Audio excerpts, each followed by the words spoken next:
The case of Leo Frank stands as one of the most notorious and highly publicized cases within the legal history of the state of Georgia.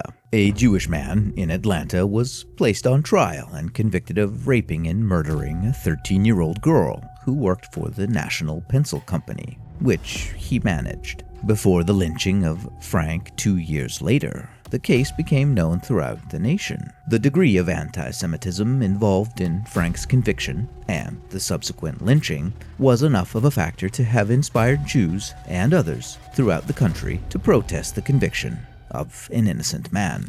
Leo Max Frank was born in 1884 in Texas to a Jewish family and later raised in Brooklyn, New York. He was well educated, earning a degree in mechanical engineering from Cornell University before moving to Atlanta to manage the National Pencil Company. As a northern-educated Jewish businessman in the South, Frank stood out like a sore thumb. In those days, the South was deeply entrenched in a complex web of prejudices, encompassing not only racial biases against African Americans, but also class-based discrimination and religious intolerance, particularly towards those of the Jewish faith. Frank's northern upbringing and Jewish heritage made him a stark outlier in this environment, where his background and beliefs were often met with suspicion, misunderstanding, and even outright hatred. This distinction would later contribute to the intense animosity he faced during his trial, as outsiders were often met with suspicion and hostility. Frank was known as a meticulous and hardworking businessman who had a passion for efficiency and productivity. His role at the National Pencil Company required him to oversee factory operations, which included managing a large workforce, many of whom were young women. Though he had no prior criminal record or history of misconduct, his outsider status made him an easy scapegoat when the tragic murder of Mary Phagan occurred. The hostility toward Frank was not just about his Jewish identity, but also reflected broader tensions between industrial employers and their largely Southern-born, working-class employees, who often felt exploited by Northern business interests. Mary Phagan was born on June 1, 1899, into a Georgia family of tenant farmers. Her father died before she was born. Shortly after Mary's birth, her mother, Frances Phagan, moved the family back to their hometown of Marietta, Georgia. In 1912, after her mother married a John William Coleman, the family moved into the city of Atlanta. That spring, Phagan took a job with the National Pencil Company, where she earned 10 cents an hour operating a knurling machine that inserted rubber erasers into the metal tips of pencils and worked 55 hours per week. She worked across the hallway from Leo Frank's office. On April 26, 1913, Mary Phagan, the 13-year-old girl, was found murdered in the basement of the National Pencil Company in Atlanta, Georgia. She had gone to the factory earlier that day to collect her pay of $1.20 for her work in the metal department. Later that night, her body was discovered by the factory's night watchman, Mr. Newt Lee. Mary had been brutally attacked. She was found with signs of strangulation, a deep wound on her head, and her dress was torn. A piece of cord was wrapped tightly around her neck, suggesting that she had been strangled to death. Alongside her body, investigators found 2 handwritten notes, which appeared to have been dictated to implicate an unidentified black man. These notes were later suspected to be a fabrication meant to mislead investigators. Because eyewitness accounts placed both Frank and Phagan at the factory prior to her death, police arrived at Frank's home early on April 27 for questioning. Frank denied knowing Phagan by name, but police reported that he seemed nervous. Detectives then took Frank to the morgue to view Phagan's body and to the scene of the crime, where they observed his behavior before concluding, for the time being, that he was not likely the murderer. Frank was not arrested until April 29, the evening of Phagan's funeral, when public outrage regarding her murder reached a fever pitch. Under pressure to solve the case, detectives re-examined information they had been given earlier A young worker said she did not see Frank when she came in shortly after Phagan to receive her pay, despite Frank saying he had stayed at the factory for at least 20 minutes after Phagan left. The night watchman said Frank called the factory later in the day on April 26 to see if everything was all right, which he had never done before. On the basis of this evidence, Leo Frank was arrested. Prior to Frank's arrest, 4 men were arrested in conjunction with Phagan's murder between April 27 and 28, 1913. Mr. Arthur Mullinax was a streetcar conductor, and he was seen with Phagan the night before she died. Mr. Newt Lee, the black night watchman who discovered Phagan's body, a Mr. John Gant, a former bookkeeper at the factory, and Mr. Gordon Bailey, an elevator operator at the factory. On May 1st, Jim Conley, a black janitor at the pencil factory, was arrested after he was found rinsing what appeared to be bloodstains out of a shirt. However, Conley was not charged and was the state's main witness against Frank, providing at least 4 contradictory affidavits explaining how Frank forced him to help dispose of Phagan's body.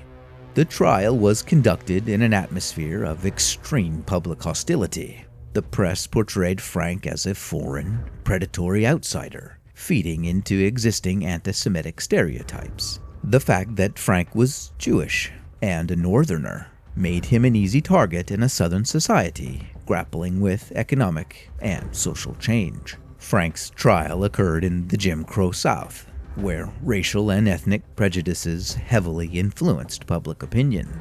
The prosecution's case relied largely on the testimony of Jim Conley, a black janitor at the factory, who claimed to have assisted Frank in covering up the crime. Despite inconsistencies in his testimony, Conley's words were accepted by the jury, largely because they aligned with the prevailing anti-Semitic and anti-Northern sentiments of the time. The idea of a Jewish businessman preying on a Southern white girl played into deep-seated fears and stereotypes, making Frank an easy target for conviction. Frank's attorneys were unable to break Conley's testimony on the stand. They also allowed evidence to be introduced, suggesting that Frank had many dalliances with girls, and perhaps boys, in his employ.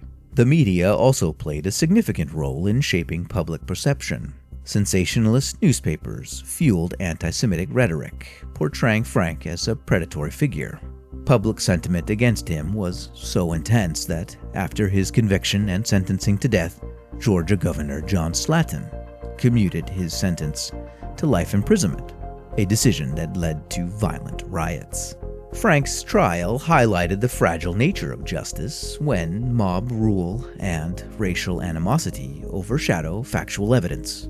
The legal system at the time was heavily influenced by white supremacist ideologies, making it nearly impossible for a Jewish man to receive a fair trial in a region that harbored deep suspicions of outsiders. Additionally, the fact that a black man's testimony was used to convict a Jewish defendant also reveals the complex racial dynamics at play, as Conley's testimony was believed over Frank's denials, in an era when black voices were often dismissed in court unless they served white interests.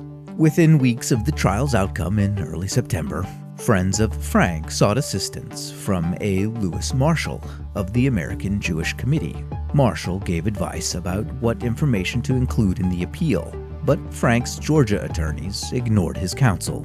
Frank's lawyers filed 3 successive appeals to the Supreme Court of Georgia and 2 more to the U.S. Supreme Court, all on such procedural issues as Frank's absence when the verdict was rendered and the excessive amount of public influence placed on the jury. Ultimately, the U.S. Supreme Court, still on procedural grounds, denied Frank's appeals. However, a minority of 2, Oliver Wendell Holmes and Charles Evans Hughes, dissented. They noted that the trial was conducted in an atmosphere of public hostility. Quote, "Mob law does not become due process of law by securing the assent of a terrorized jury." When all the court appeals had been exhausted, Frank's attorneys sought a commutation from Georgia Governor John M. Slaton. Thomas E. Watson, a former populist and the publisher of the Jeffersonian, had conducted a campaign denouncing Frank that struck a chord, and Georgians responded to it. Watson's accusations against Jews, and Leo Frank in particular, increased the paper's sales and elicited enormous numbers of letters praising him and his publication. As Watson continued to fan the flames of public outrage, his readership grew. By the time Slaton reviewed the case, there was tremendous pressure from the public to let the court's verdicts stand. Slaton reviewed more than 10,000 pages of documents, visited the pencil factory where the murder had taken place, and finally decided that Frank was innocent. He commuted the sentence, however, to life imprisonment, assuming that Frank's innocence would eventually be fully established and he would be set free. Slaton's decision enraged much of the Georgia populace, leading to riots throughout Atlanta, as well as a march to the governor's mansion by some of his more virulent opponents. The governor declared martial law and called out the National Guard. When Slaton's term as governor ended a few days later, police escorted him to the railroad station, where he and his wife boarded a train and left the state, not to return for a decade. After Slaton's commutation, Frank was interned at a prison farm in Milledgeville for just under 2 months. During his internment, a fellow prisoner slashed Frank's throat with a knife, though he survived. Frank's stay at the prison farm was cut short on the night of August 16, 1915, when 25 prominent citizens of Marietta, identifying themselves as the Knights of Mary Phagan, caravaned to Milledgeville, took Frank from his cell, and drove him back to Marietta, Phagan's hometown, where they hanged him from an oak tree. Only months later, many of these same men would take part in the nighttime ceremony at Stone Mountain that then established the modern Ku Klux Klan. A crowd of nearly 3,000 people gathered the next morning in Marietta to view Frank's hanging body. The crowd grew increasingly unruly, and undertakers had to wrestle Frank's body away before it could be further battered. Frank's trial and subsequent lynching were driven by anti-Semitic conspiracy theories, portraying Jewish individuals as corrupt, manipulative, and morally depraved. This form of prejudice was not unique to the South. It reflected broader societal biases that would later contribute to discriminatory policies, exclusionary laws, and violent attacks against Jewish communities worldwide. Similar narratives fueled events such as the Dreyfus Affair in France, and later the spread of Nazi propaganda in Germany, which falsely accused Jews of controlling financial institutions and orchestrating global conspiracies. The case demonstrated how public opinion, fueled by misinformation, racial animosity, and the willingness to scapegoat marginalized groups, could override due process and justice. The Leo Frank case serves as an early example of how unchecked bigotry, exacerbated by media sensationalism and political opportunism, can lead to devastating consequences. While the case of Leo Frank is over a century old, its themes of anti-Semitic scapegoating and racially charged injustice remain relevant today. Across the world, extremist organizations and political groups continue to propagate anti-Semitic rhetoric, leading to violence and discrimination against Jewish communities. Neo-Nazi and white supremacist groups, such as those that participated in the 2017 Charlottesville rally, as well as organizations like the National Socialist Movement and Atomwaffen Division, continue to spread anti-Semitic propaganda, blaming Jews for economic and political instability. Similarly, radical Islamist groups including Hamas, Hezbollah, and the Palestinian Islamic Jihad have incorporated anti-Semitic themes into their ideologies, calling for the destruction of Israel and promoting conspiracy theories about Jewish global influence. Additionally, movements such as the Boycott, Divestment, and Sanctions campaign, while framed as a political movement, have fostered anti-Semitic rhetoric by singling out Israel and denying Jewish self-determination. Organizations and movements that support such ideologies use misinformation to foster resentment, mirroring the historical environment that led to Leo Frank's wrongful conviction and murder.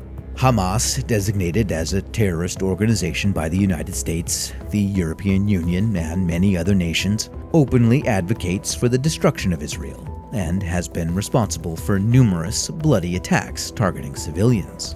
On October 7, 2023, Hamas was responsible for orchestrating and perpetrating the horrific murder of over 1,200 innocent civilians, and then taking over 250 hostages, 30 of them which were children. The butchering that took place on that day stands as some of the most vile and gruesome acts of violence not seen since the Holocaust. Israeli men, women, and children were raped, burned alive, and slaughtered in their homes, on the streets, and at a peaceful music festival, where about 400 young people were rounded up and shot without mercy or regret. Calls for the eradication of Israel, Holocaust denial, and the use of anti-Semitic tropes in political discourse mirror the bigotry that shaped Leo Frank's fate. Just as Frank was falsely accused and condemned based on his identity rather than evidence, modern Jewish communities often face hostility under the guise of political activism. Extremist groups use anti-Zionism as a cover for broader anti-Semitic ideologies, justifying discrimination and violence against Jews worldwide. Additionally, online platforms and social media have amplified these narratives, allowing anti-Semitic rhetoric to spread more easily. The rise of slogans like "From the river to the sea, Palestine will be free" are naively chanted across college campuses and in the public square. The lips of those who utter such things don't realize that they're calling for the genocidal elimination of the Jewish people. By conflating legitimate criticism of the state of Israel with outright hostility toward Jewish people, certain movements perpetuate the same biases that fueled the injustices of the past, like the Nazi regime's final solution, and then later, events such as the wrongful conviction and lynching of Leo Frank.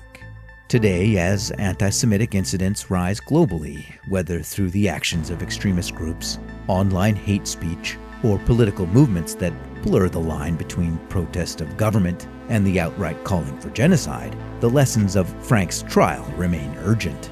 Understanding historical injustices like this allows us to recognize the challenge of modern manifestations of the same prejudices, whether addressing racial injustices in the legal system or confronting anti-Semitic extremism. It is crucial to stand against misinformation, scapegoating, and discrimination in all its forms.